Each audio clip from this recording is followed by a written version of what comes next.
Hi everyone, welcome back to the channel. This is Ikram Iman. आज हम पढ़ने वाले हैं climate change and global warming के बारे में। बहुत इजी सा टॉपिक है, हम जल्दी से निपटा देंगे।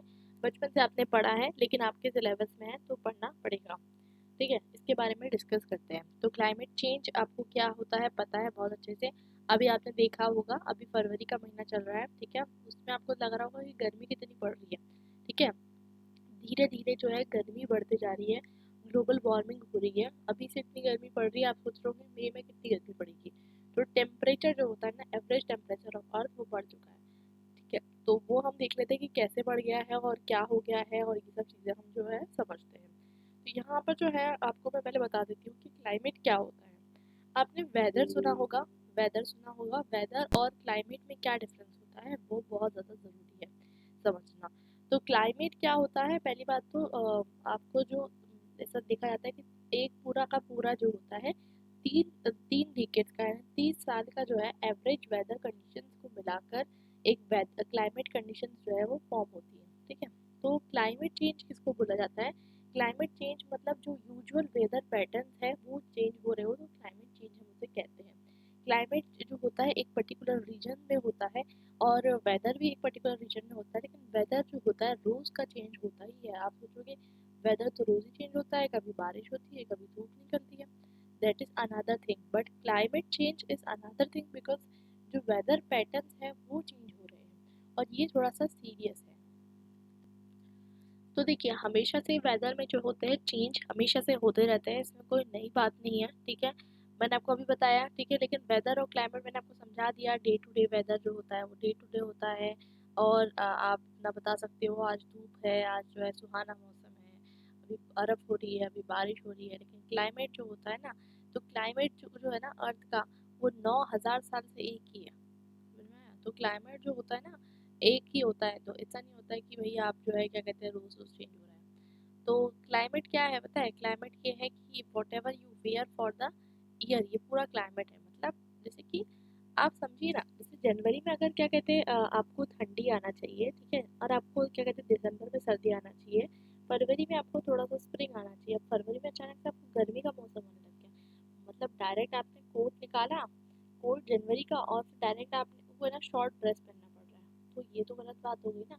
तो मतलब इससे क्या हुआ कि क्लाइमेट चेंज हो रहा है। तो इसको आपको एक्सप्लेन करने के लिए इस तरीके से बताया गया है, मतलब वेदर और क्लाइमेट के बीच में आपको डिफरेंस बताया गया है। हमको पता कैसे चलता है कि क्लाइमेट चेंज हो रहा है, वो भी हम समझ लेते हैं। तो हमेशा से हम 9,000 साल से तो नहीं, लेकिन एटलीस्ट हम जो है थ्रू आउट हिस्ट्री टेम्परेचर निकाल रहे हैं। ठीक है, हमेशा से हम टेम्परेचर निकालते हैं, और हम देखते हैं कि कुछ साल जो है टेम्परेचर, एवरेज टेम्परेचर जो होता है वो कम होता है, कुछ साल ज़्यादा होता है।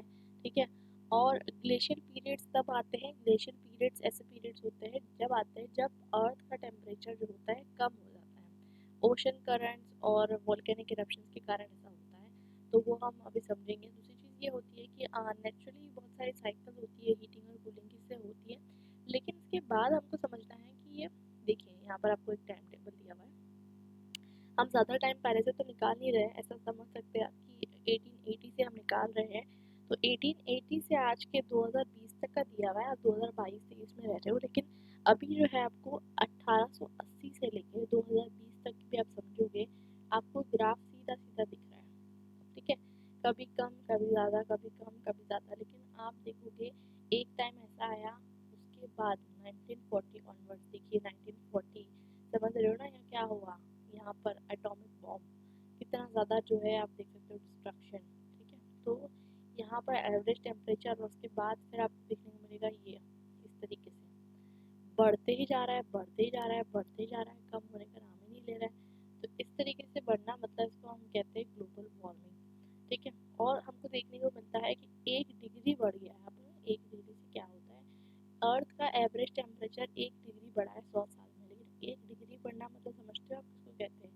1 डिग्री बढ़ने से पूरा अर्थ का कितने क्लाइमेटिक कंडीशन चेंज आएंगे, कितने बर्ड्स, कितने एनिमल्स, कितने जो है अपने हैबिटेट को छोड़ देंगे, कितनों की डेथ हो जाएगी, कितने जो है क्या कहते हैं अपने घर से जो है डिस्ट्रक्ट हो जाएंगे, आपको अंदाज़ा भी नहीं है। तो ग्लोबल वार्मिंग जो है इसको हम कहते हैं, बिकॉज एवरेज टेम्परेचर जो है अर्थ का वो जो है वो बढ़ जाता है। और ग्लोबल वार्मिंग जो है ऐसा एक रीज़न है जिसकी वजह से ग्लोबल वार्मिंग की वजह से जो है अर्थ का क्लाइमेट चेंज हो रहा है।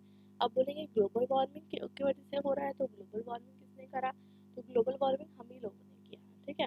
कैसे किया हम लोगों ने ग्लोबल वार्मिंग? तो बहुत सारी रीजन की वजह से किया है, ठीक है। आपने जो है ग्लोबल वार्मिंग, पहले तो हम समझ लेते हैं कि ग्लोबल वार्मिंग जो है उससे क्या क्या और नुकसान हो रहे हैं। तो पहले तो सी लेवल बढ़ रहा है। भाई सी लेवल कैसे बढ़ जा रहा है? तो आपको जो है ना मैं बताती हूँ सी लेवल कैसा बढ़ता है। बर्फ़ आपने रखा, ठीक है, बाहर निकाल के फ्रिज के, ठीक है, वहाँ पर आपने रखा, ठीक है, और आपने क्या कहते हैं बॉल में रखा, धीरे धीरे वो क्या करेगा, बर्फ़ पिघल जाएगा, ठीक है। तो इसको हम कहते हैं, वैसे ही हमारा जो ओशंस है, ओशंस में जो पानी है ग्लेशियर्स का, वो मेल्ट होकर मिल जा रहा है और इसलिए सी लेवल जो है वो बढ़ते जा रहा है। तो वही अच्छी बात है, पानी ज़्यादा मिल जाएगा? नहीं, ऐसा नहीं है। बिकॉज जो सी होता है हमारा, देखिए अभी जो वर्ल्ड है, ये वर्ल्ड है, यहाँ पर जो पूरा सी है, ये सी के अंदर जो आप देख सकते हो, ये पूरा का पूरा जो है ना सॉल्टी वाटर है। इसमें पानी गया मतलब वेस्ट हो गया, कोई यूज़ नहीं है उसका, ठीक है। तो वो इतना सी लेवल बढ़ जा रहा है, तो उसके कारण कोई इसका कोई, और इनफैक्ट इससे जो ट्रॉपिकल एरियाज है, ऐसे एरियाज हैं जो कि बाउंड्रीज पे रहते हैं, जैसे कि इंडिया के अंदर आप देख लो, ठीक है, आपको देखने को मिलेगा जो वेस्ट बंगाल वाला एरिया है, ठीक है, जो भी पोर्ट्स है आपके, मुंबई वाला पोर्ट है, हल्दिया, आपका जो है कोलकाता वाला पोर्ट है। तो ऐसी जगह जहाँ पर जो है ना क्या कहते हैं, ऐसा माना जा रहा है इंडिया की जो सदर्न टिप है ना, वो पानी में डूब जाएगी। क्यों? क्योंकि सी लेवल बढ़ रहा है। तो ऑफकोर्स सी बात है कि जो लोग बिल्कुल जो है बाउंड्री पे रह रहे थे, बाउंड्री पे रह रहे थे मतलब इन द सेंस कि सी के बिल्कुल पास रह रहे थे, पानी बढ़ेगा, ऑफकोर्स सी बात है वो डूब जाएगा। तो इससे बहुत बड़ा नुकसान है, मेल्टिंग आइस से बहुत बड़ा नुकसान है। आपका जो ग्लेशियर है वो फ्रेश वाटर का सोर्स है, ठीक है, और वो जमा हुआ है और अब वो पिघलेगा, तो ऑफकोर्स ही बात है कहाँ जाएगा, ओशन में जाएगा, ओशन में जाएगा, पानी वेस्ट हो गया, सी लेवल बढ़ गया, एक्सट्रीम वेदर इवेंट्स जो है वो भी बढ़ रहे हैं। और ये सब जो क्लाइमेट चेंजेस के एविडेंसेस है, ये नासा ने आपको प्रोवाइड किए हैं, ठीक है। हर रीजन को अलग अलग तरीके से अफेक्ट कर रहा है। अब स्नो और आइस इतनी जल्दी मेल्ट हो रहे हैं कि आर्टिक जो है could have no summer ice, sea ice by 2035। तो आर्कटिक रीजन जो है, आर्कटिक रीजन में 2035 तक के कोई भी समर सी आइस नहीं बचेगी। और कोस्टल एरिया में अभी आपको समझा दिया, फ्लड बहुत ज़्यादा आ रहे हैं, फ्लड आ रहे हैं, ऑफकोर्स ही बात है। और इसके बारे में जो है यूएन इन्वायरमेंट प्रोग्राम ने बताया है, और सब चीज़ों के एविडेंसेस है। अब ये पूरा वर्ल्ड है आपका, ठीक है, देख सकते हो आप कितना सुंदर हमारा वर्ल्ड है, लेकिन हमने इसको जो है पूरा तबाह करके रख दिया है। तो ये आपको जो है जो इमेज दिख रही है, ये national oceanic and atmospheric administration से दिख रही है, जो बताती है कि एरिया ऑफ सी राइज कितना था समर और 2019 में to the median area from 1981 2010, ठीक है। तो यहाँ पर जो है आपको देखने को मिलता है कि 1981-2010 में कितना ज़्यादा जो है क्या कहते हैं बर्फ़ था, और आपको देखने को मिलता है कि 2019 के अंदर जो है कितना आपको बर्फ़ देखने को मिलता है। अभी आगे वाले वीडियो में आपको समझाऊंगी। तो अब देखिए क्लाइमेट क्यों चेंज हो रहा है, अब इस पे आ जाते हैं। तो ये ऐसा नहीं है कि नेचुरली हो रहा है, ये है ह्यूमन एक्टिविटीज़ की वजह से। कैसे? तो अब भाई ह्यूमन क्या करता है, ह्यूमन आप जो है गाड़ी चलाते हो, CO2 प्रोड्यूस करते हो। CO2 क्या है? ग्रीन हाउस गैस है, ऊपर जाती है, ऊपर जाकर जो है वो कंडेंस होती है, अर्थ के जो आसपास जो हमारा ग्रीन हाउस गैसेस है वहाँ ट्रैप होती है, और वहाँ से जो है कहीं ना कहीं अर्थ में जो है ज़्यादातर सनलाइट एब्जॉर्ब हो जाने लगती है, और इसी के कारण ग्रीन हाउस गैसेस के कारण टेम्परेचर जो है वो इंक्रीज हो रहा है, ठीक है। उसके बाद ये हमने समझ लिया। उसके बाद आपको पढ़ना है कि ग्रीन हाउस इफेक्ट क्या होता है, बहुत अच्छे से पता है आपको। तो अ, अगर आप गए होंगे बेंगलोर वगैरह या बहुत सारी सिटीज़ में है, तो ग्रीन हाउस के अंदर अगर आप जाते हो तो वहाँ प्लांट अच्छे से ग्रो होते हैं, क्योंकि वो वार्मर होता है, ठीक है, क्योंकि वहाँ पर जो है हीट जो है वो ट्रैप हो जाती है।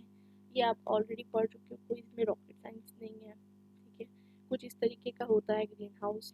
बाहर जहाँ ठंडी ज़्यादा होती है ना, अक्सर वहाँ पर भी ग्रीन हाउस बनाए जाते हैं, और कुछ ऐसे भी जगह बनाए जाते हैं जहाँ पर कुछ ऐसे प्लांट्स हैं जो कि ग्रीन हाउस की मतलब जिनको और ज़्यादा गर्म इन्वायरमेंट की ज़रूरत है। तो आप अगर कोई भी ऐसे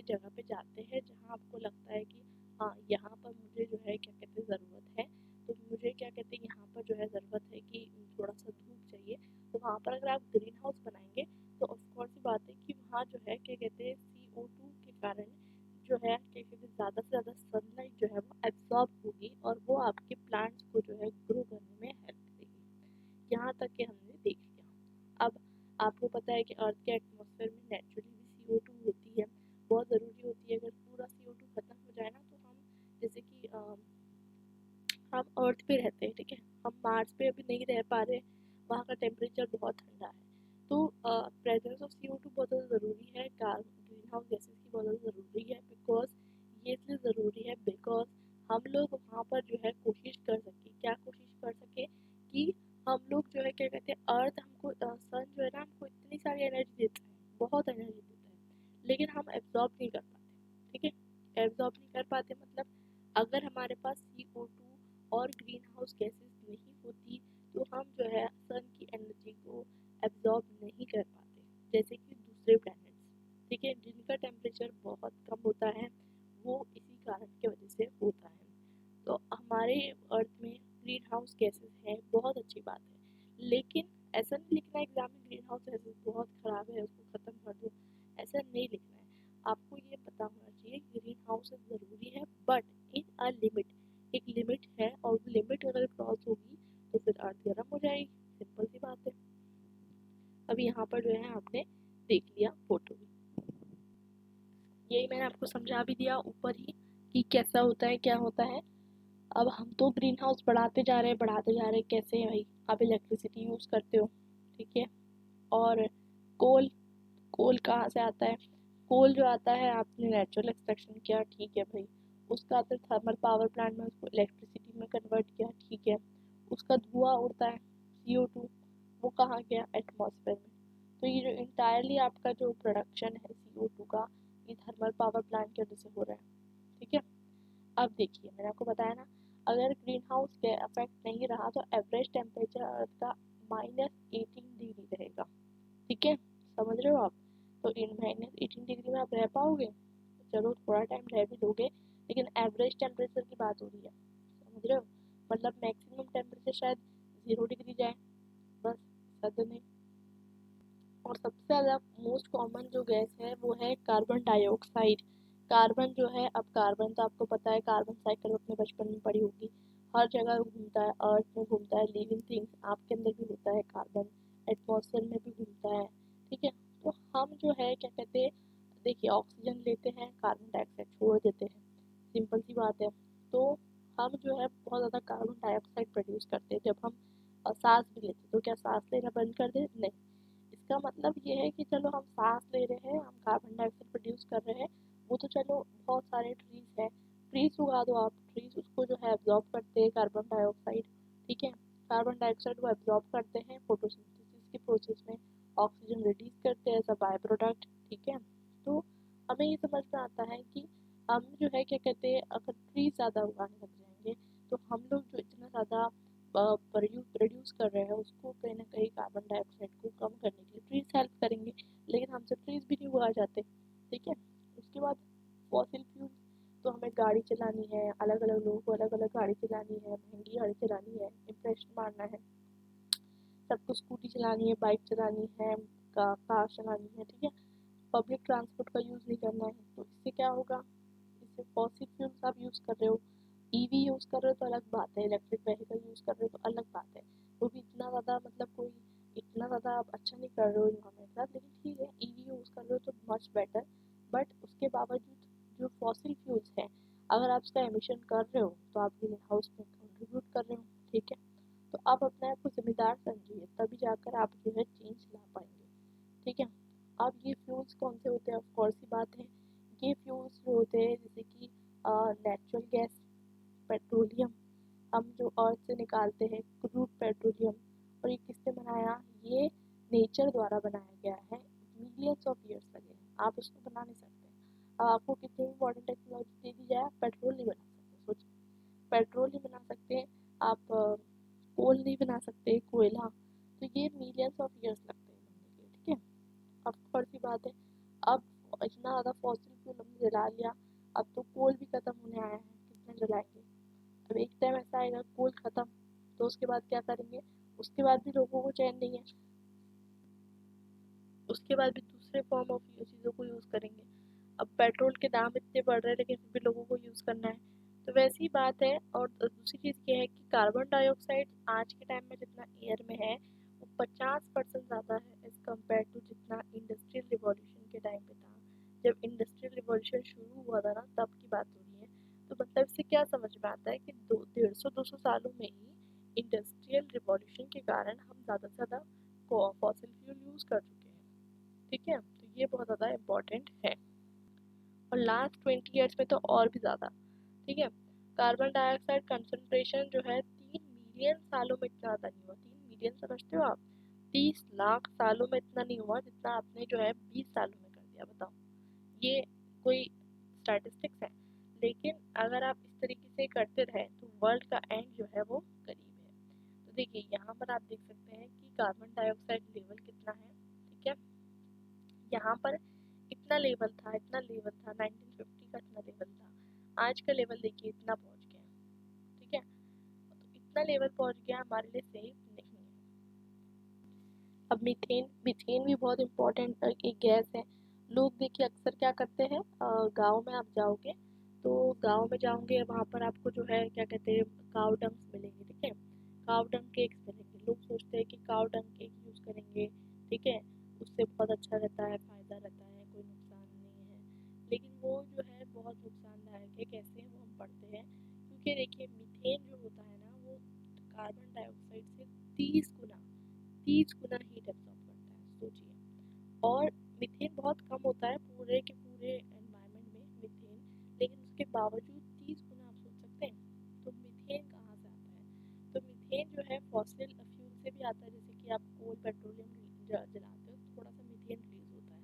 उसके अलावा जो वेस्ट होता है ना, उससे भी जो है मीथेन जनरेट होता है। ठीक है, तो यहाँ पर आपको जो है बताया जा रहा है जायंट गेम ऑफ टेट्रिस।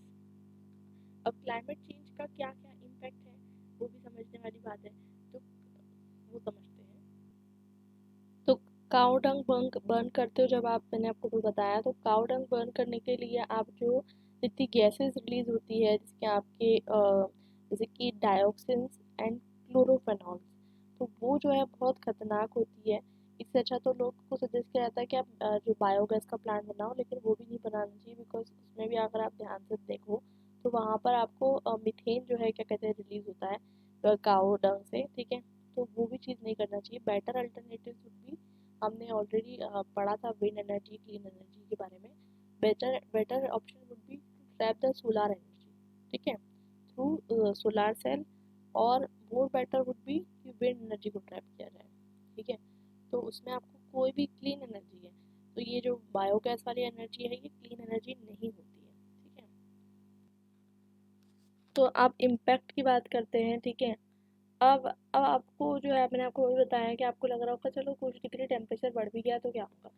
आप, आपका जो नॉर्मल बॉडी का टेम्परेचर होता है 97-98। ठीक है, इतना ही होता है, ज़्यादा नहीं, उससे ज़्यादा। अब टेस्ट करके देखना। अब बुखार चढ़ता है तो क्या होता है, 2-3 डिग्री बढ़ जाता है ना, 100-101। ठीक है, तो कैसा लगता है ना? तो वैसे ही अर्थ भी जो है ना, अर्थ भी बेचारी परेशान है। अर्थ को भी आपने जो है 2 डिग्री, 2 डिग्री भी अगर आप बढ़ाते हो तो उसको समझ लीजिए अर्थ को फीवर आ गया है। ठीक है, तो ग्लोबल टेम्परेचर बढ़ने से बहुत ज़्यादा नुकसान है पूरे वर्ल्ड के लिए। तो इसलिए हमें जो है इसको समझने की ज़रूरत है। अब हम बात करते हैं कि हर जगह पे अलग अलग तरीके के जो होते हैं क्लाइमेट चेंज हो सकते हैं। जैसे कि कहीं पर ड्रॉट आएगा, सूखा पड़ जाएगा, कहीं पर बाढ़ आ जाएगी। ऑफ कोर्स सी बात है, जो रीजन्स जो है क्लोज रहेंगे ओशन से, वहाँ बाढ़ आएगी। और जहाँ पर जो है सूखा, मतलब जहाँ पर जो लैंड एरियाज रहेंगे, वहाँ पर धूप ज़्यादा पड़ने के कारण, इरेगुलर पैटर्न्स ऑफ रेन होने के कारण आपको देखने को मिलेगा क्रॉप फेलियर हो जाएगी, ड्रोट आ जाएगा। ठीक है, हीट वेव्स प्रोड्यूस होगी। ठीक है, ये सब चीज़ें होगी। और वाटर, ऑफ कोर्स सी बात है कि देखिए सबसे इम्पोर्टेंट चीज़ जो आपका ओशन वाटर है, ओशन वाटर ज़्यादा से ज़्यादा इवेपोरेट होगा। ठीक है, तो ज़्यादा इवेपोरेट होगा तो क्या, वापस तो आना ही है वाटर साइकिल से? नहीं, इससे क्या होता है ना कि इंटेंस स्टॉर्म आ सकते हैं, कहीं कहीं तूफान आ सकते हैं।